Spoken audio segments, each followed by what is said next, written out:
He wanted to know how his staff was. Myself and Susie were with him, and Stephen Chung and Walt, and even the Secret Service.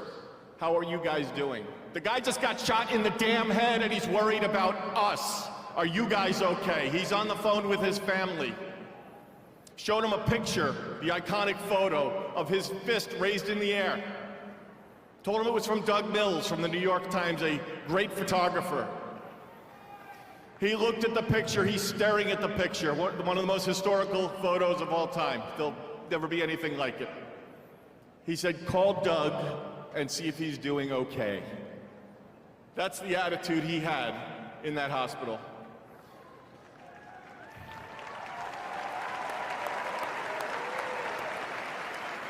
Our president has been resilient through a lot, and I don't need to get into all of it because you're all familiar with it, and I'm convinced much of it that went on over the last 4 years is why he won the election in an electoral landslide.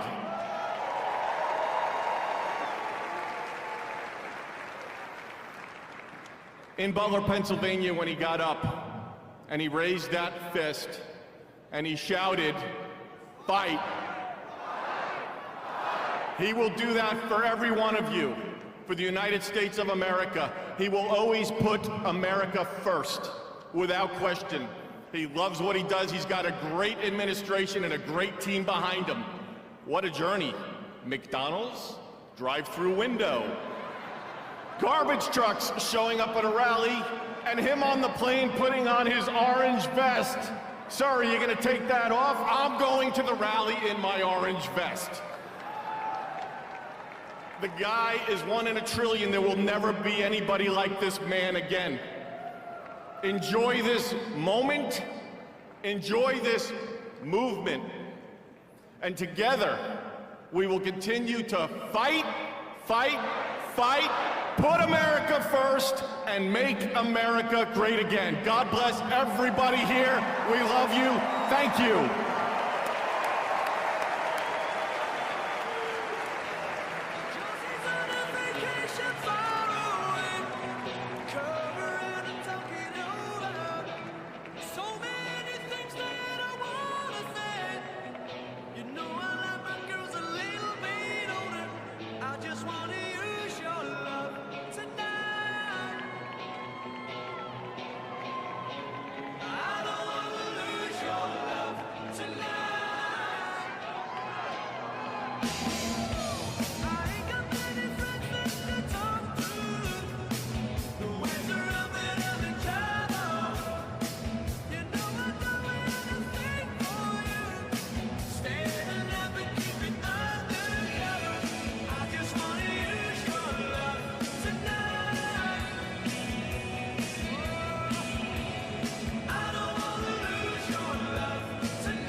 nothing. I've been buzzing, shooting doubles like it's nothing. All but nothing makes you go away.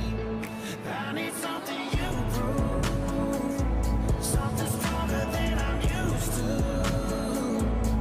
Yeah, I've been pulling 92 hard and feel like nothing's gonna cut it. That's the hard truth. Yeah, I need something you prove. Oh, I need something you prove. Put 'em up till they shutting 'em down, yeah. You never ain't out of brand, yeah.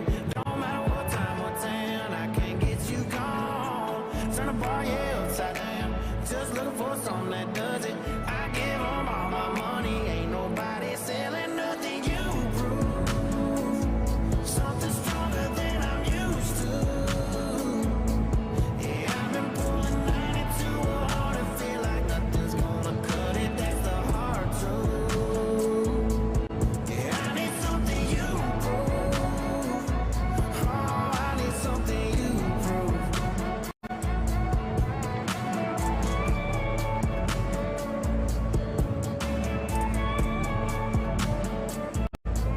Yeah, I've been mixing liquors trying to get you gone.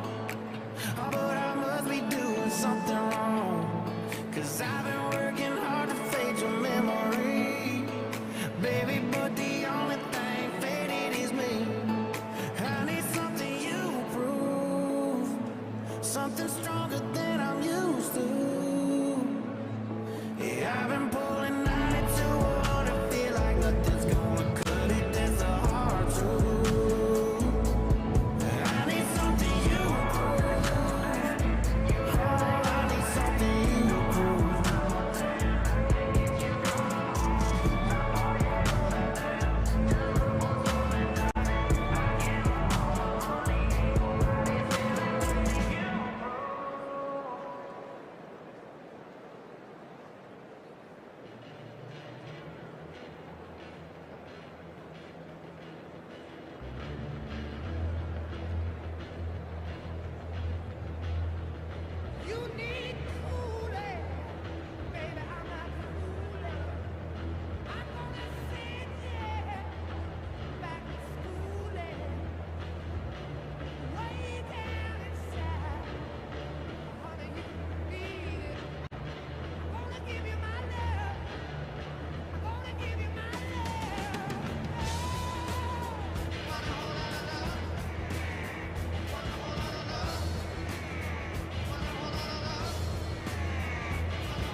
pour me another drink. 'Cause I don't wanna feel a thing no more, hell no. I just wanna sip it till the pain wears off. Pour me another round. Line 'em up and knock 'em down. Two more, let's go. 'Cause I ain't never heard like this before. Don't wanna think about her, or wear a ring without her. Don't wanna hit the karaoke bar, can't sing without her. So make them drinks strong, 'cause brother, she's gone. And if I'm ever gonna move on, I'ma need some whiskey glasses. 'Cause I don't wanna see the truth. She's probably making out on the couch right now with someone new. Yeah, I'ma need some whiskey glasses if I'm gonna make it through. If I'ma be single, I'ma need a double shot of that heartbreak proof. And see the world through whiskey glasses. See the world through whiskey glasses. Eat a better deal. Last call. I swear this'll be my last call. Now I ain't drunk, darling, no more at 3 a.m. Mr. Bartender, hit me again. Don't wanna think about her, or wear a ring without her. Don't wanna hit the karaoke bar, can't sing without her. So make them drinks strong, 'cause brother, she's gone. And if I'm ever gonna move on, I'ma need some whiskey glasses. 'Cause I don't wanna see the truth. She's probably making out on the couch right now with someone new. Yeah, I'ma need some whiskey glasses if I'm gonna make it through. If I'ma be single, I'ma need a double shot of that heartbreak proof. And see the world through whiskey glasses. Oh, see the world through whiskey glasses. Yeah. Line 'em up, line 'em up, line 'em up, line 'em up. Knock 'em back, knock 'em back, knock 'em back, knock 'em back. Fill 'em up, fill 'em up, fill 'em up, fill 'em up. 'Cause if she ain't ever coming back, line 'em up, line 'em up, line 'em up, line 'em up. Knock 'em back, knock 'em back, knock 'em back, knock 'em back. Fill 'em up, fill 'em up, fill 'em up, fill 'em up. 'Cause if she ain't ever coming back, I'ma need some whiskey glasses. 'Cause I don't wanna see the truth. She's probably making out on the couch right now with someone new. Yeah, I'ma need some whiskey glasses if I'm gonna make it through. If I'ma be single, I'ma need a double shot of that heartbreak proof. And see the world through whiskey glasses. Oh, see the world through whiskey glasses. Yeah.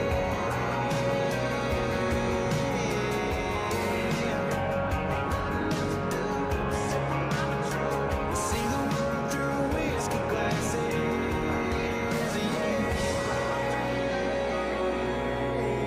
Yeah.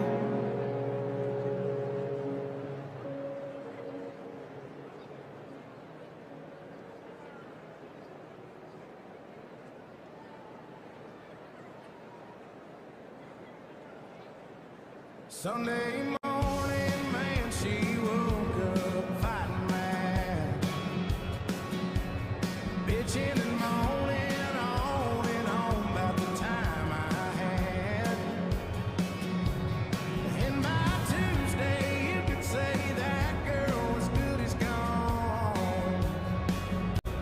And then when Thursday came around, I was all alone.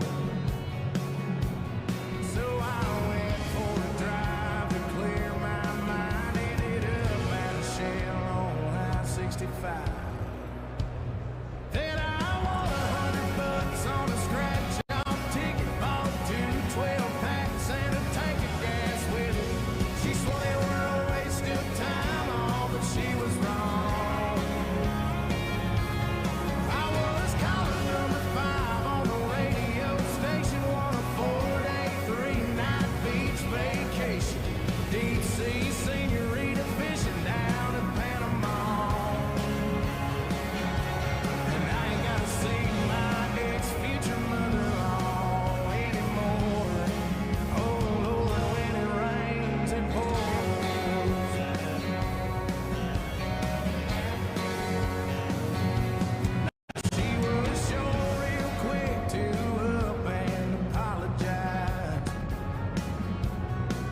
when she heard about my newfound luck on that FM dial.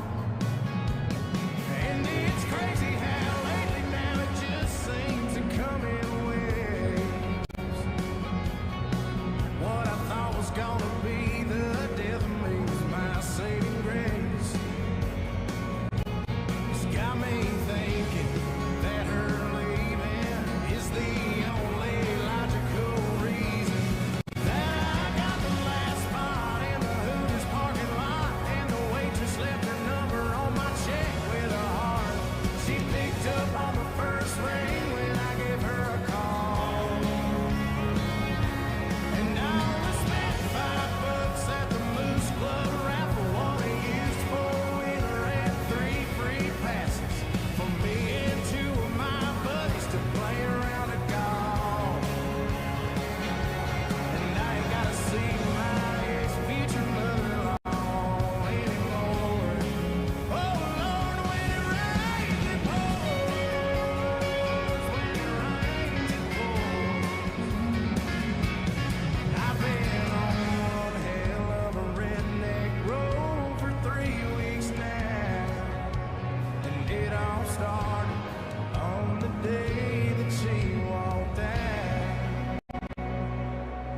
Then I won $100 on a scratch-off ticket, bought 2 12-packs and a tank of gas with it. She swore they were a waste of time, all, but she was wrong. And I was calling number 5 on the radio station, on a 4-day, 3-night beach vacation. Deep sea senorita fishing down in Panama. And I ain't gotta see my ex-future mother-in-law anymore. Oh Lord, when it rains it pours.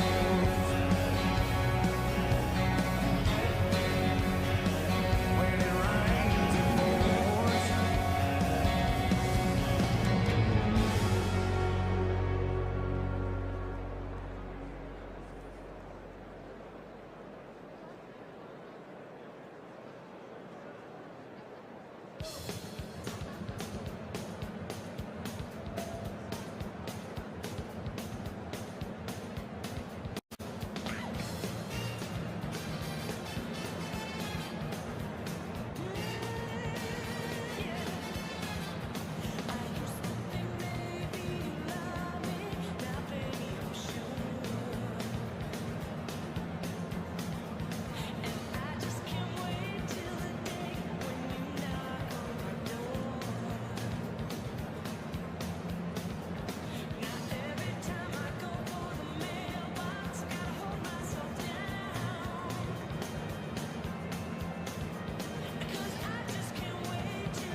take our time tonight, girl.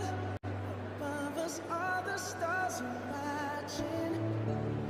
There's no place I'd rather be in this world. Your eyes are where I'm lost in. Underneath the chandelier, we're dancing all alone. There's no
you begin this journey. On behalf of the Congress, we present one of the flags that flew above the Capitol today to the 50th Vice President of the United States of America, James David Vance, and wish you Godspeed.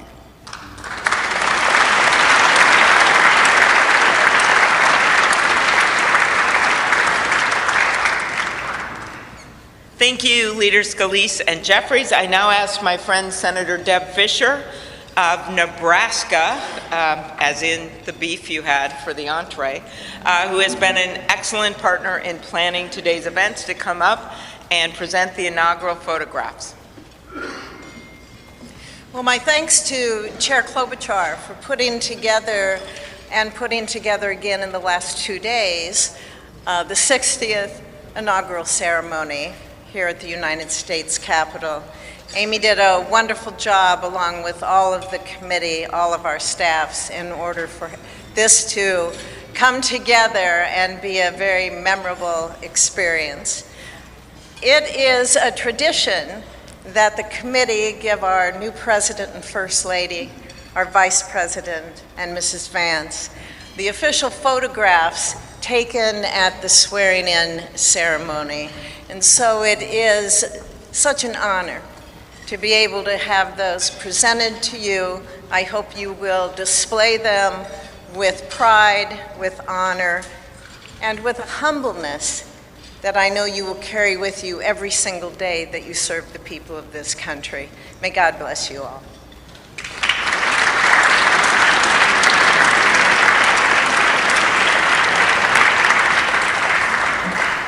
Thank you, Senator Fischer. Now, on behalf of the Joint Congressional Committee on Inaugural Ceremonies, I'd like to present the President and Mrs. Trump and the Vice President and Mrs. Vance with these crystal Lennox vases. See them over here? For the 10th consecutive inauguration, Lennox has provided the official inaugural gift. The hand-cut etched vases display the White House for the President and the U.S. Capitol for the Vice President, because I know that he is going to enjoy not only being the Vice President, but also, as Senator Thune and Schumer know, the President of the United States Senate, and there's no better job than that. These gifts symbolize our equal branches of government as well as our enduring democracy. There they are.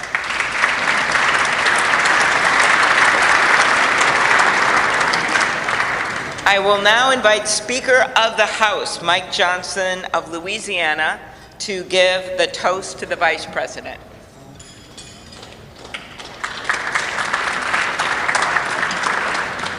Thank you so much. It is my great honor to offer a toast to our new Vice President, Mr. J.D. Vance.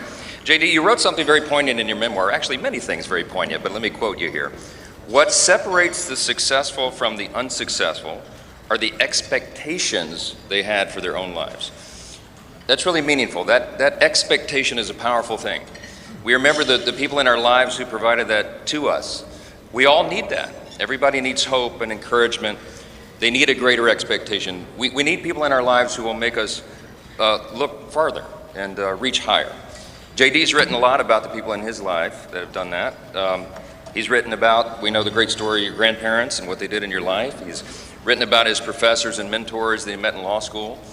He speaks a lot about his gracious, beautiful wife, our new second lady, Usha. Is a great inspiration as well. And JD, you yourself have been inspiring people. Your story really has. It's one of the reasons that I believe God has raised your platform as he has, because you've been so faithful to tell that story and to inspire so many others. And so our hope and our prayer is, as you continue to do this, that as you go to help us execute on the America First agenda, that you also do what you've been doing so well all along, and that is providing a model for what is possible in America. What a great story, what an inspiring story you've had, and it's just getting started.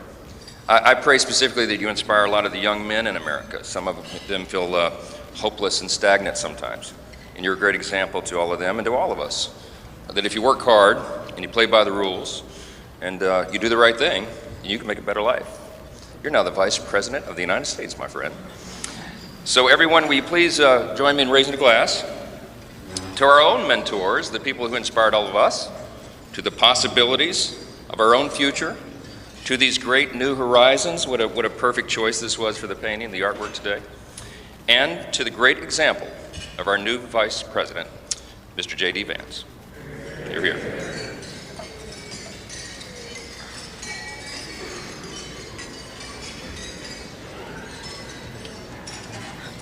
Thank you, Speaker Johnson and Vice President Vance. I will now invite my senator next door in the state of South Dakota, Senate Majority Leader John Thune, to give the toast for the President.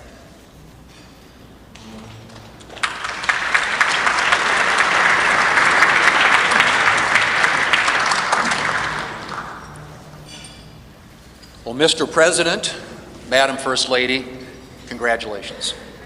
It is an honor for all of us to be able to be here today with you on this historic day as we celebrate your inauguration. Mr. President, one of the most important influences in my life when I was getting started in politics was Ronald Reagan. His philosophy of limited government, his belief in peace through strength, the strength of his convictions, were all things that appealed to me. But I was also drawn by his optimism and by his belief in America. And Mr. President, those are qualities that I see in you. One of the things that resonated throughout your campaign was the unshakable belief in our country and in her citizens. You remind us of everything that's possible in America. I'm looking forward to working with you over the next 4 years to build up our great country. It says in the scriptures that if you ask for wisdom, it will be given to you and given to you generously. And so I pray, and our prayer is, that God will richly bless you in the years ahead and grant you not only strength, for attending the 60th inaugural ceremonies. And as we close, we ask that you pick up a gift.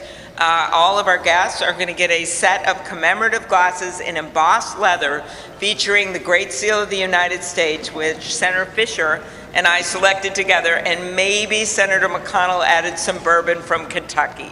Just saying. It is now my privilege to conclude this luncheon by asking Margaret Kibben, the chaplain for the House of Representatives, to deliver the benediction. Thank you. And we know we love this eagle podium. It's pretty good, Mr. President. Ladies and gentlemen, please rise for the benediction.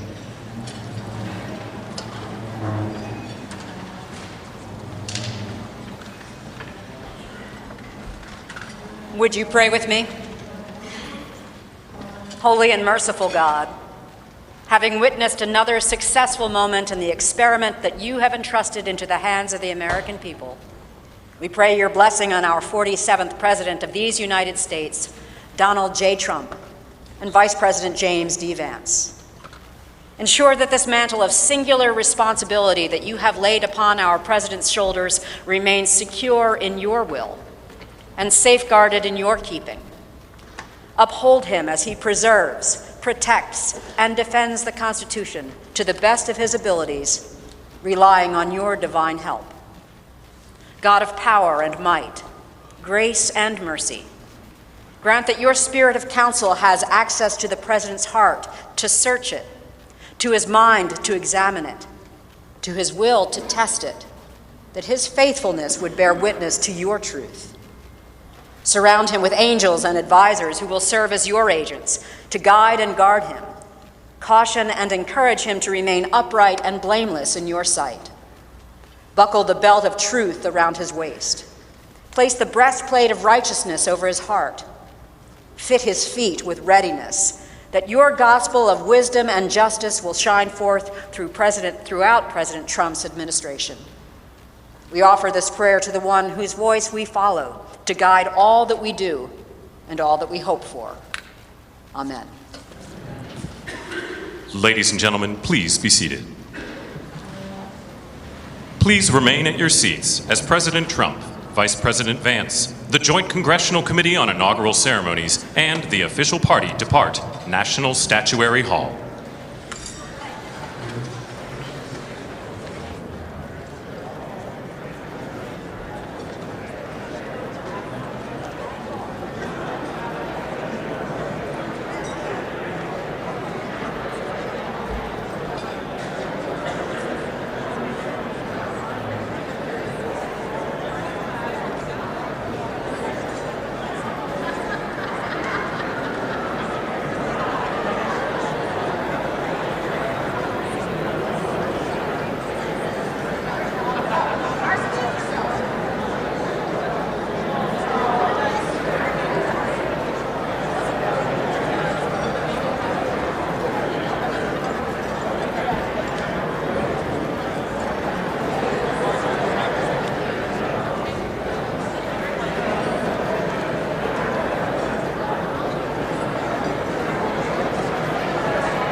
think people are very hungry, so I'm going to get this started.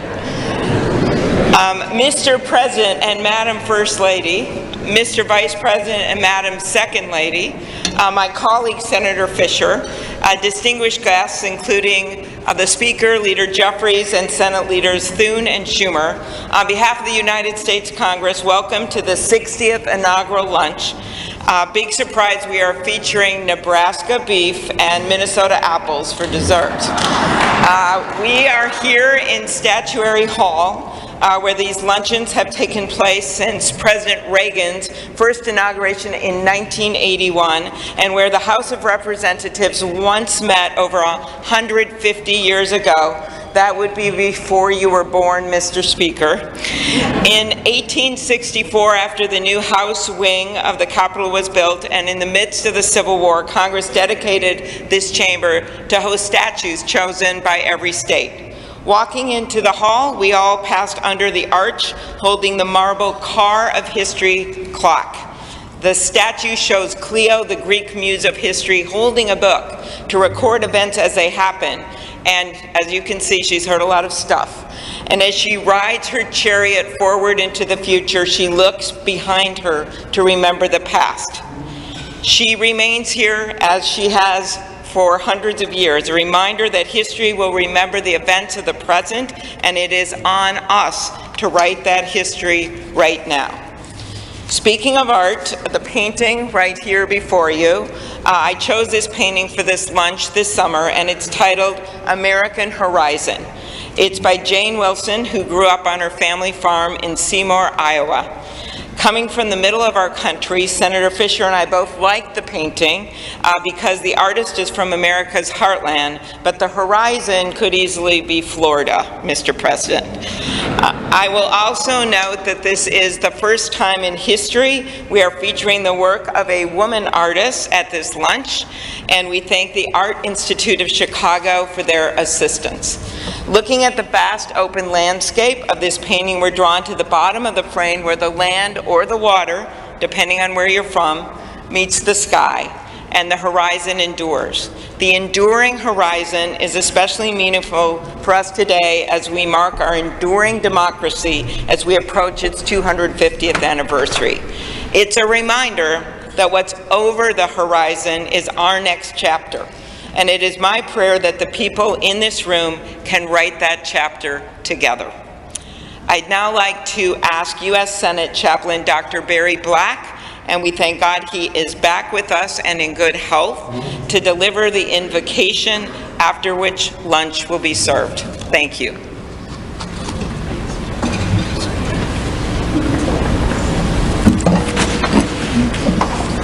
Let us pray.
presentation of the flags to the President and the Vice President.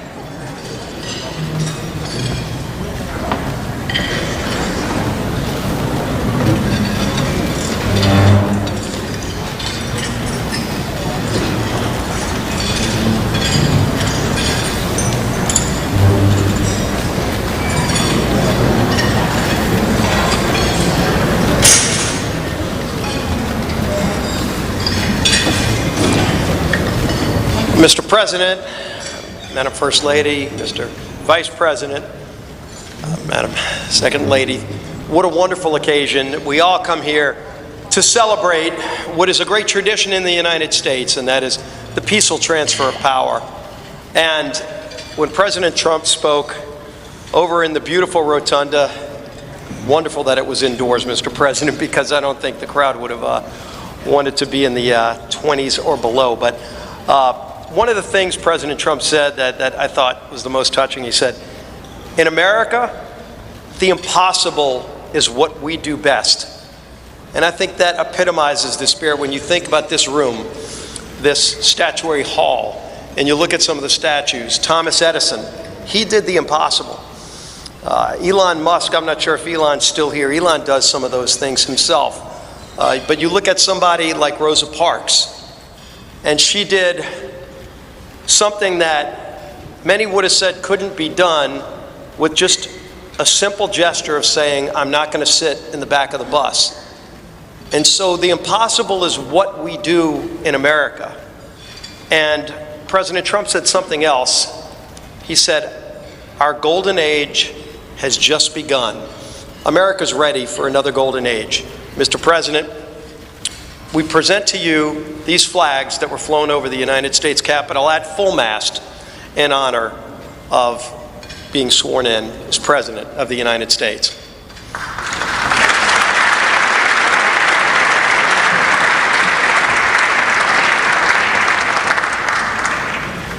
Thank you, Chairwoman Klobuchar, for your leadership of today's ceremonies.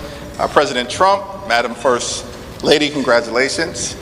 I have the honor of presenting the Vice President with our nation's highest symbol, the American flag. As a United States Marine, the Vice President put on the uniform to protect and serve America. Like so many men and women before him in our nation's history. Old Glory was adopted in wartime by the Second Continental Congress in 1777. A full 12 years before the office of the Vice Presidency was even created, or the House of Representatives convened for the first time. The resolution said that the flag would be 13 stars, white in a blue field, representing a new constellation. Out of many, one. Some 250 years later, from Appalachia to Anacostia, Middletown to Mar-a-Lago, the Bayou to Brooklyn, we remain one nation under God. To Vice President Vance, Usha, and family, may God bless and watch over you as you begin this journey.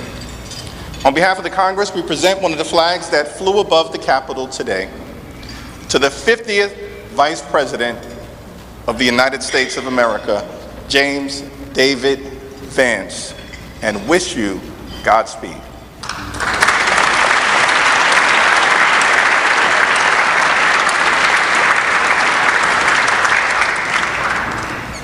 Thank you, Leaders Scalise and Jeffries. I now ask my friend Senator Deb Fischer of Nebraska, as in the beef you had for the entree, who has been an excellent partner in planning today's events, to come up and present the inaugural photographs. Well, my thanks to Chair Klobuchar for putting together again in the last 2 days the 60th inaugural ceremony here at the United States Capitol. Amy did a wonderful job, along with all of the committee, all of our staffs, in order for this to come together and be a very memorable experience. It is a tradition that the committee give our new President and First Lady, our Vice President, and Mrs. Vance the official photographs taken at the swearing-in ceremony. And so it is such an honor to be able to have those presented to you. I hope you will display them with pride, with honor, and with a humbleness that I know you will carry with you every single day that you serve the people of this country. May God bless you all.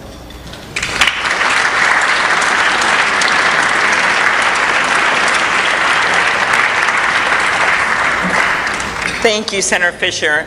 Now, on behalf of the Joint Congressional Committee on Inaugural Ceremonies, I'd like to present the President and Mrs. Trump and the Vice President and Mrs. Vance with these crystal Lennox vases. See them over here? For the 10th consecutive inauguration, Lennox has provided the official inaugural gift. The hand-cut etched vases display the White House for the President and the U.S. Capitol for the Vice President, because I know that he is going to enjoy not only being the Vice President, but also, as Senator Thune and Schumer know, the President of the United States Senate, and there's no better job than that. These gifts symbolize our equal branches of government as well as our enduring democracy. There they are.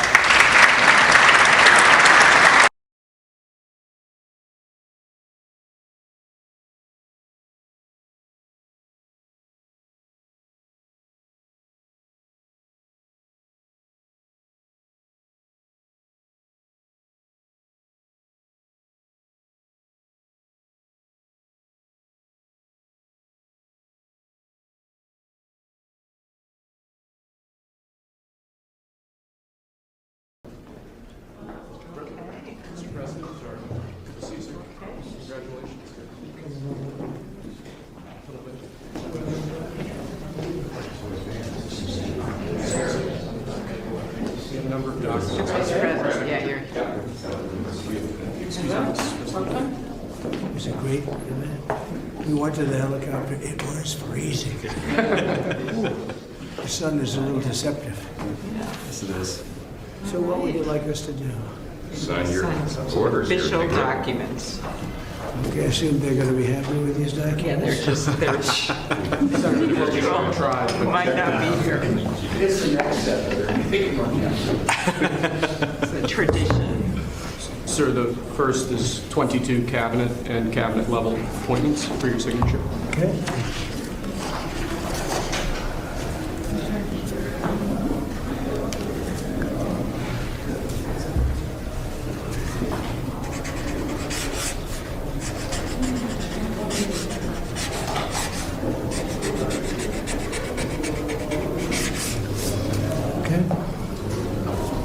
The next one will be, excuse me, the next one will be 47 sub-cabinet level appointments, sir. But you don't have to sign 47 times.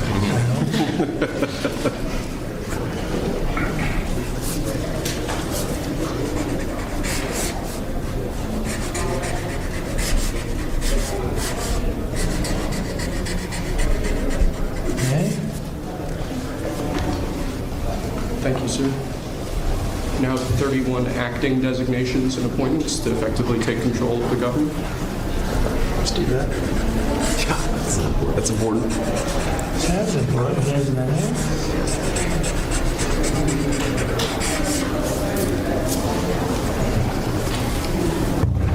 And we have 15 commission chairman and acting chairman appointments. Send him. Commission chairman and acting chairman.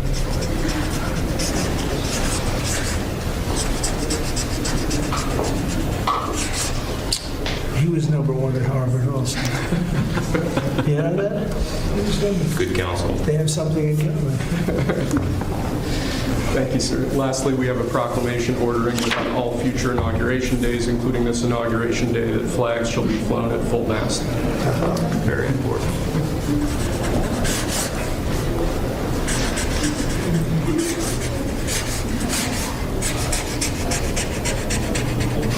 That was a beautiful place to have an inauguration tonight. The sound was so good. The temperature was 72 degrees, but the sound was so good. All right, so maybe something to think about. I don't know. Thank you. Okay. Good acoustics. Yes. All right. Now we, That's thank it. you. We go to lunch. Great. Very Nice good. to meet you. Thank you very much. There we go. Like that. See you. Thank you, Mr. Thank you, sir. Mr. President, did you have a good meeting with former President Biden? Very nice. Very nice. Beautiful custom. Mr. President, He goes back as long as Noah comes. Before that, it was a stagecoach. But I thought it was beautiful. Thank you. Great job. Great job. thank you. Check. Mr. President, do you have any reaction to the pardons President Biden did at the last minute? Well, I'm not going to discuss it now. I think it was unfortunate that he did that. We won't discuss it now. There's plenty of time to discuss it. Thank you very much, guys. Should we go to lunch? Thank you very much. Okay. Head to lunch? Ready for lunch? Okay. Thank you. All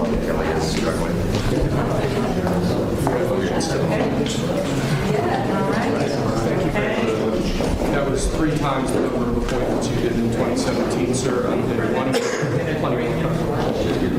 Just getting started. A lot of good work to do.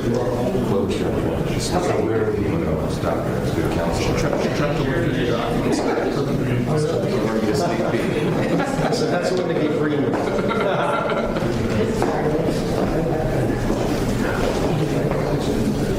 Thank you. That was great. That was great. Right? That was great. Standing ovation. I liked it.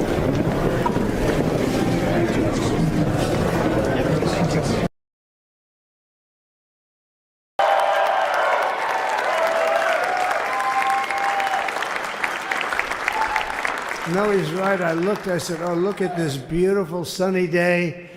We blew it. And then I went outside and we were freezing. You would have been very unhappy. The sun was very deceptive, I will tell you. It is cold out. And I'm sort of saying, that was so beautiful today. Maybe they should do it there every 4 years. Does that make sense? I don't know. Because, the outdoor thing is really good, but it gets a little cold around this time of the year, as some people have noticed. And a lot of times they